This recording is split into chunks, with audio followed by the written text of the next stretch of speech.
Hi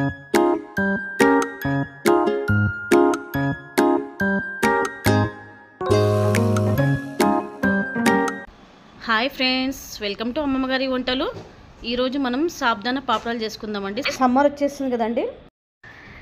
సాబ్దానా వచ్చేసి 1 day before night నానబెట్టుకోవాలండి. నేను 1.5 glass, ఈ గ్లాస్తోని 1.5 గ్లాస్ సాబ్దానా తీసుకున్నానండి.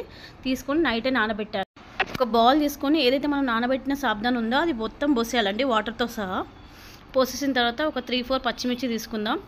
పచ్చిమిర్చి మిక్స్కి వేసుకుందాం. దాంట్లో వచ్చేసి 1.5 టేబుల్ స్పూన్ సాల్ట్ మిక్సీ పట్టేసుకుందాం. ఇలా పొటాటో వచ్చేసి నేను 5 తీసుకున్నానండి. తీసుకొని ఇలా ఉడకబెట్టుకోవాలి. మొత్తం ఉడకబెట్టిన తర్వాత పొట్టు ఉంటుంది కదా, పొట్టు మొత్తం రిమూవ్ చేసేయాలి.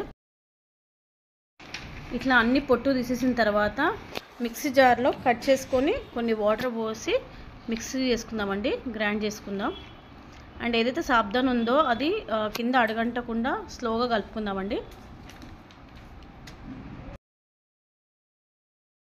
ఇలా సాబ్దానా అనేది మధ్య మధ్యలో కలుపుతూ ఉండాలండి, లేదంటే కింద అడగంటుతుంది. ఇప్పుడు మనము ఆలుగడ్డ మిక్స్కి వేసుకున్నాం కదా, అది వచ్చేసి ఆ పేస్ట్ కూడా ఈ సాబ్దానా ఉడుకుతుంది కదండి, దాంట్లో పోసేసేయాలి మొత్తము.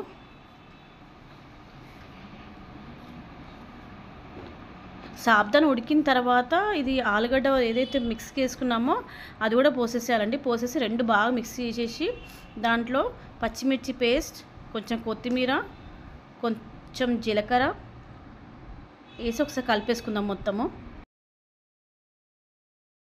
కదండి, ఇలా బాగా మిక్స్ చేసుకోవాలి. స్లిమ్ మంట పైన కుక్ చేయాలండి, ఎందుకంటే అది సాబ్దానా అడుగంటుతుందండి. సో స్లిమ్ మంట పైన కుక్ చేయాలి, గట్టి పడేదాకా కుక్ చేయాలండి. మనం పచ్చిమిర్చి పేస్ట్లో 1.5 టేబుల్ స్పూన్ సాల్ట్ వేసాం కదండి, ఇంకో 2 టేబుల్ స్పూన్ సాల్ట్ వేసుకొని బాగా కలుపుకొని ఇలా ఉడకనివ్వాలండి. ఉడికిన తర్వాత చల్లారనివ్వాలి.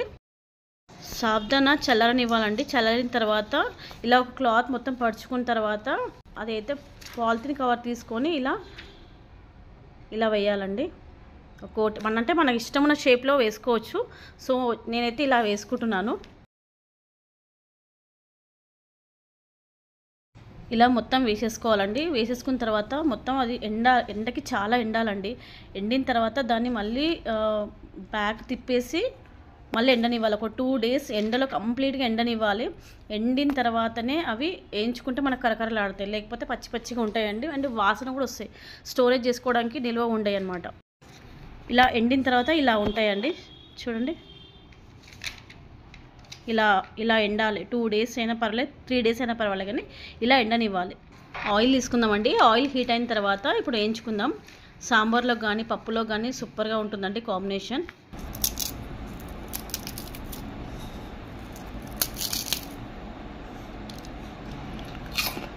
చూసారు కదా, సూపర్గా ఉన్నాయండి. ఇలా మనం ఇయర్ మొత్తం కావాలంటే కొంచెం క్వాంటిటీ ఎక్కువ తీసుకొని పెట్టుకోవాలండి. పెట్టుకొని స్టోరేజ్ చేసుకోవచ్చు. Like and share and subscribe to our channel. Thank you for watching.